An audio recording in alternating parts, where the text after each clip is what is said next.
uma ativista menstrual, uma profissional que acaba atuando, né, na promoção de saúde, de acesso, de garantias de acesso a questões mínimas, né, para saúde menstrual. Então, a gente vai estar falando também de dignidade menstrual, então, profissionais que atuam nessa promoção, e para nós, né, na nossa visão aqui, dignidade menstrual é o acesso a protetores menstruais, assim como acesso à informação sobre o funcionamento do próprio corpo, garantias de acesso a saneamento básico.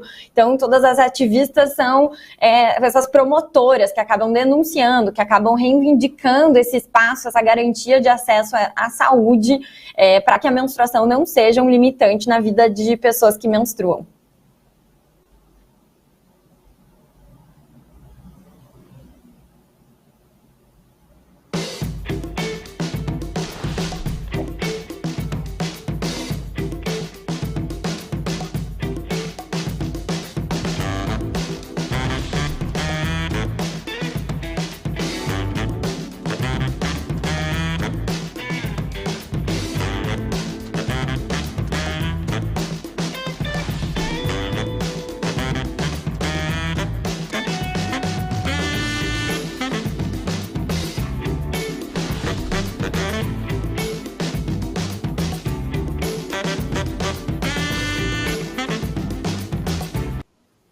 Olha, Raíssa, eu quero pedir desculpas a você e à nossa audiência, porque eu tive um problema aqui de conexão, mas retomamos. Eu quero ler uma mensagem da Rosângela Helseller, que é médica. Ela está falando assim: defender o direito à saúde e educação da mulher é fundamental, que as meninas entendam seu ciclo hormonal, se aceitem com seus corpos e higiene para ter seu desenvolvimento pleno.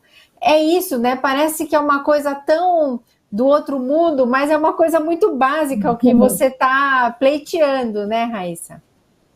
Com certeza, com certeza. É uma primeira garantia, né, de um acesso que não pode ser primeiro, um acesso a uma informação que não pode ser negligenciada, e muitas vezes na primeira menstruação, por conta de um tabu, de falar abertamente sobre menstruação, não se tem esse espaço. E aí a gente também reforça que isso é um contexto de pobreza, onde a pessoa não tem acesso à mínima informação sobre o funcionamento do próprio corpo, essa garantia, né, de uma primeira autonomia que muitas vezes é negada para uma menina, para uma pessoa que vai ter a sua primeira menstruação. Então, exatamente, assim, são as primeiras questões, né, de sinais de crescimento, de saúde mesmo, de uma pessoa que vai estar menstruando pela primeira vez, que precisam ser abordadas, e o ativismo traz disso, né, de abordar esse assunto, abrir esse diálogo, envolver diferentes setores no país, em diferentes regiões do mundo, né, então, que se unem para estar compartilhando de boas práticas, falando, reivindicando espaços de direitos. É isso aí. O psicopata do bem, oi psicopata, ele tá rindo aqui no chat, kkk, cortaram a net da minha... Você não sabe a minha angústia quando acontece isso, eu fico aflita porque eu não ouvi tudo que a Raíssa falou, eu vi que ela seguiu falando e eu fiquei fora do ar. Agora, Raíssa, eu queria que você contasse como é que surgiu a Herself, que é uma empresa que você toca, certo? Isso, perfeito. Então, me considero uma empreendedora social, uma empreendedora de impacto que criou, desenvolveu a Herself, um modelo de negócio que busca estar trazendo tecnologia e inovação para a menstruação, justamente para que a menstruação não seja um limitante. Então, a gente desenvolveu uma tecnologia para tecidos, né, de forma que a menstruação, a experiência menstrual pudesse ser mais confortável, mais sustentável, com calcinhas, biquínis e absorventes menstruais, isso ainda quando eu era estudante de engenharia química lá em 2017, e todo esse questionamento, né, abrir esse diálogo sobre menstruação, a gente se viu num espaço de muito privilégio, de quem estava querendo viver uma outra experiência menstrual, trazendo tecnologia, né, já que a gente estava desde a década de 30 sem inovação e tecnologia para menstruação, e se questionava, poxa, trazemos tecnologia e inovação para tudo, por que não para menstruação? Então foi a partir desse questionamento, né, querendo trazer algo mais sustentável, mais confortável, que fizesse sentido no dia a dia, né, justamente para a menstruação não ser um limitante, que surgiu a Herself com com essa tecnologia para tecidos e com esses produtos, mas que a gente também logo se deparou com um contexto de pobreza menstrual no país, um contexto que nos fez questionar como que a nossa tecnologia poderia estar chegando até pessoas que não teriam condições de estar comprando diretamente o produto, né, que não consomem, não conseguem comprar diretamente os absorventes descartáveis, para que a gente pudesse estar melhorando esse contexto de pobreza, auxiliando, né, em soluções para esse contexto de pobreza menstrual, já que a gente conseguiu nos últimos anos ter esse espaço e ter pesquisas, né, que chancelassem o impacto da menstruação no dia a dia, na vida de meninas, mulheres e pessoas que menstruam. Então, a gente sabe hoje que meninas deixam de frequentar a escola, deixam de se desenvolver e praticar muitas vezes esporte também por conta dos dias da menstruação, e por não ter acesso aos protetores menstruais, não ter acesso a saneamento básico, a mínima estrutura e também a informação. Isso representa um contexto de pobreza menstrual. É isso aí. Ó, o psicopata do bem tá te elogiando, tá dizendo que você fala muito bem, concordo. Raíssa, então vocês produzem um absorvente reutilizável, é isso?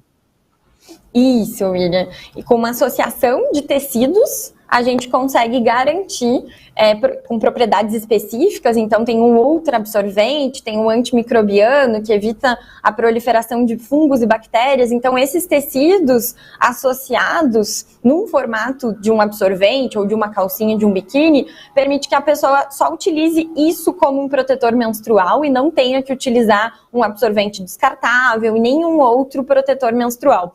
Então, nosso trabalho começou com as calcinhas, mas hoje já temos também biquínis e os absorventes que são o mesmo formato, então, dos absorventes descartáveis, mas feito de tecidos, e esse caso aqui, tecidos tecnológicos, que permite que seja mais fininho, que não dê cheiro, que não livre também de alergias e assaduras, que é uma grande questão com os descartáveis, além da redução do impacto ambiental dessa produção desse resíduo, né, que o descartável acaba gerando, e também uma economia de longo prazo, porque sendo algo lavável e reutilizável, as pessoas conseguem usar várias vezes ao longo até de 3 anos, como a gente tem de histórico já de uso, e não precisam ficar constantemente comprando novos absorventes. Ó, o André Ribeiro está perguntando aqui se o coletor menstrual não é reutilizável. Ele está perguntando. Né, Raíssa? Mas o que vocês fazem na Herself é de tecido, não é aquele coletor menstrual de plástico, né? Exato, é de tecido. Ele é de tecido, o absorvente ele tem um botão que é acoplado na calcinha, numa peça, né, de roupa íntima, seja calcinha ou outro modelo. Então, é com essa intenção, né, de ser algo lavável e reutilizável, usando tecidos mesmo. Tá, a Gabriela Ferrão. Oi, Gabriela, ela fala aqui, estudo no Instituto Federal de Educação de Pelotas e nos banheiros femininos tem caixinhas para as meninas colocarem absorventes para aquelas que não têm ou venham a precisar. Mas não basta só isso, né, Raíssa? Porque existe uma carência muito grande, né? Eu acho esse gesto lindo, já vi em alguns banheiros, mas só isso é pouco, não é? Isso, exatamente. Isso aqui, exato, é uma iniciativa super importante que vai tentar ter essa atuação numa problemática ali final, né, no ponto de contato que é perfeito, é muito importante que tenha iniciativas como essa, mas a gente está vendo aqui algo que é estrutural, que está falando de um contexto que necessita de atuação de políticas públicas, que necessita uma estruturação para entender, né, o contexto e outros contextos por trás dessa falta de acesso a absorventes e também de uma questão toda de infraestrutura para garantir, seja nas casas, nas escolas, né, em espaços públicos, para que essas pessoas que menstruam possam viver com saúde e não se colocar numa situação, num contexto de risco mesmo, né? E aí, Miriam, nosso trabalho envolvendo essa busca de levar a nossa tecnologia até mais pessoas, a gente foi convidadas a conhecer o contexto dentro do cárcere. Então, como que a nossa tecnologia, os absorventes, poderiam estar melhorando ali, né, e sendo uma alternativa para um contexto de pobreza menstrual que tivesse justamente essa consistência de longo prazo. Então, acho que parte aqui um pouquinho para falar do Revolucione Seu Ciclo, que é um projeto onde a gente consegue fazer oficinas de confecção dentro das casas prisionais, de forma que as pessoas possam estar fabricando, aprendendo, né, um ofício, aprendendo, tendo ali uma atuação que busca estar abrindo um diálogo sobre o seu próprio fluxo e período menstrual, então tendo um espaço de acolhimento para olhar para si mesmo, para o seu histórico desde a sua primeira menstruação, e aí se permitir confeccionar um absorvente com uma tecnologia que talvez seria algo muito novo e desconhecido, e permitindo também que elas possam fazer a diferença na vida de outras colegas dentro das casas prisionais, e inclusive numa expectativa aí intersetorial que possa estar fazendo a diferença na vida de meninas, né, de crianças em escolas que possam, né, receber esses protetores menstruais aí num segundo momento. Então, esse trabalho dentro do cárcere para utilização interna delas, mas que busca estar abrindo esse diálogo sobre menstruação e garantindo opções, escolhas, né, para que essas pessoas, essas mulheres escolham o absorvente que possa fazer mais sentido para elas durante o dia a dia e que se garanta o acesso. Raíssa, muitas dúvidas aqui. O André está perguntando se você falou o nome dessa tecnologia. É calcinha reutilizável, calcinha absorvente? Como é que a gente se refere a isso? Isso, são calcinhas absorventes ou calcinhas menstruais. Da mesma forma, absorventes. Tá. Isso, absorventes tecnológicos menstruais. Tá, e vocês criaram a escola de menstruação, tô achando muito legal tudo isso. Tem que dar muita aula para todo mundo, homens, mulheres, meninos, meninas. Fala, Raíssa.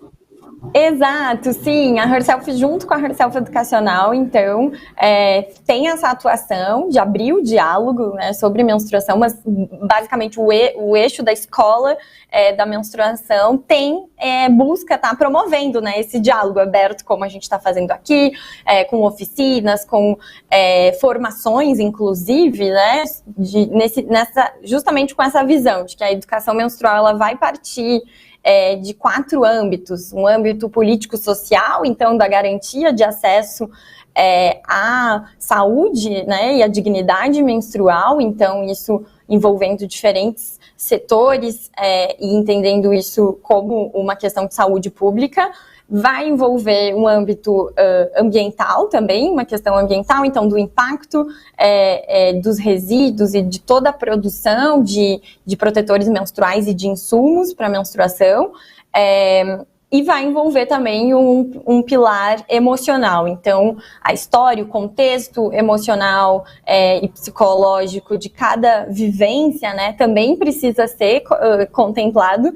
Então, precisa ser considerado, mas entendendo também que as vivências... Existe essa dicotomia, né, na menstruação. É algo muito particular e privado, mas, ao mesmo tempo, quando a gente fala de um contexto de pobreza menstrual, é algo público, coletivo e de responsabilidade social. Então, esse âmbito emocional, ele também é contemplado, e um âmbito biológico de saúde, claro, uma visão científica embasada sobre o funcionamento do próprio corpo. É isso aí. Ó, tem um comentário aqui no nosso chat do XCV. Ele tá falando assim: mas e os meninos com câncer peniano? Eles estão esquecidos também porque isso ninguém aborda. Também não seria necessário? XCV, quero indicar para você assistir uma conversa aqui no My News, que eu fiz uma entrevista com o urologista Sidney Glina sobre câncer de pênis. Ele fala sobre os cuidados, tudo que é assim o básico dessa doença. E tem muita gente nos comentários dessa entrevista falando assim: olha, curti a entrevista pelo nome que vocês deram, né, o título dela, porque é assim, pênis, : Manual do Proprietário. Você assiste essa entrevista, encaminha para todos os seus amigos, colegas, crianças. É muito útil essa entrevista. Eu também aprendi muita coisa, igual a gente está aprendendo aqui com a Raíssa. Então, a gente já falou de câncer peniano aqui, e é sim um assunto muito importante e que assim como a questão, né, da educação menstrual, Raíssa, é só uma questão da gente tratar do assunto, jogar uma luz e desmistificar, acabar com os tabus, né, e que resolveria tantos problemas na nossa sociedade, né, Raíssa?